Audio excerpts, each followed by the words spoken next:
Akkam jirtan kabajamtoota fi jaalatamtoota maatiiwwan chaanaalii birraa Inspire.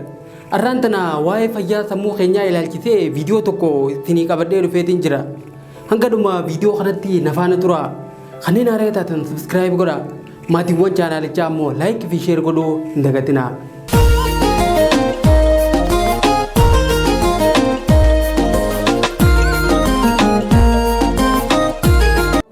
Nageenya fi fayyaan sammuu keenyaa wabii jireenya keenyaati.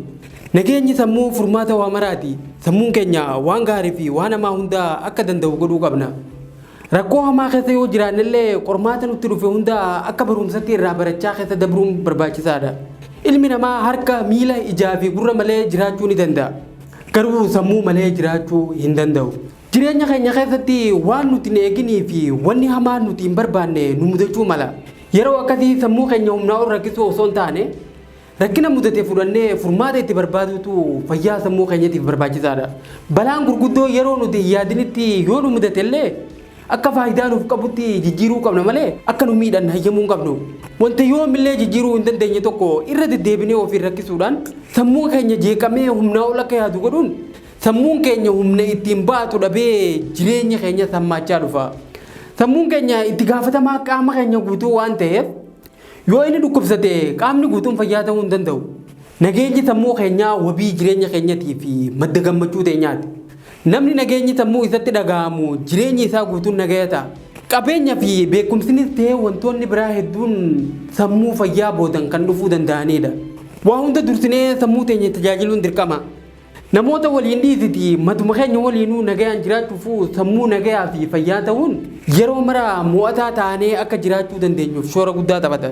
Namoonni sammuu isaaniitiif nagaya laatanii jiraatan rakkoon guddoon feete yoo isaan mudattellee karaa ittiin keessaa ba'an hin dhaban. Namni uumama jireenya lafaa kana sirriitti hubate waan isa mudatu hundaaf deebisaa gaarii qaba. Namni mataa ofiitiif gaarii yaadu nama biraatiifillee gaarii yaada. Ilaalchi gaariin furmaata bareedaa rakkoo hamtuu keessaa nama baasudha.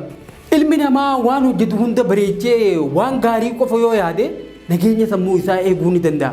Dhugaadha garuu jireenya lafaa kanarratti waan nuti barbaannu fi waan nuti ni ta'a jennee eeynu caalaa wanni nuti gonkumaa hin eeginii fi hin yaadin akka uumamu shakkiin qabu.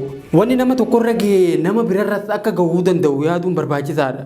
Ilma namaa ta'uu keenya qofaaf gammachuu fi gaddi, argataa fi dhabni, qufiinsa fi ka'uun akkasuma bu'aa fi bahiin gufuudhaan guutamte faraqaadhaan nutti wal jijjiiran. Wanni guddaan kana hundaan qoramnee gingilfamnee bahuu danda'uun nurraa eegama.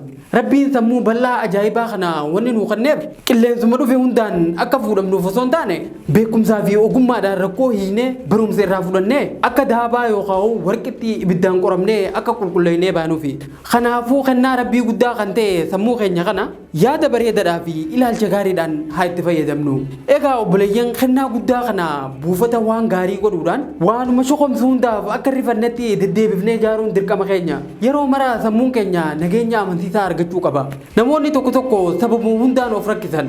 Dhugaan jirtu garuu wanni nuti ittiif rakkifnu waan bu'uura tokko hin qabne faadha. Akka fakkeenyatti bu'aa qorannoo tokko akka armaan gadii kanatti halaallu. Wantoota nuti ittiin cinqabnu keessaa parsantiin 40 waan gonkumaa nuun hin geenye.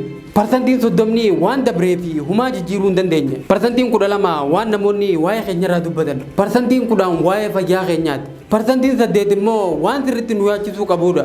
Wanni nuti yeroo kanninee fi sirriitti itti yaaduu qabnu parsantii 8 kana qofa waan ta'eef parsantii 92 hafeen of rakkisuun immoo sammuu ofii jeequu yoo taate malee bu'aan argamu tokkollee hin jiru. Fayyaan sammuu keenyaa dhimma hunda caalaa bakki kennamuufii qabu waan ta'eef sirriitti itti yaaduun barbaachisaadha. Egaa kabajamtoota fi jaalatamtoota maatiiwwan chaanaalii birraa Inspire kan arraa kana fakkaata. Viidiyoo haaraa fi yaada haaraa hanga walitti deebinutti nagayaan naaf tura.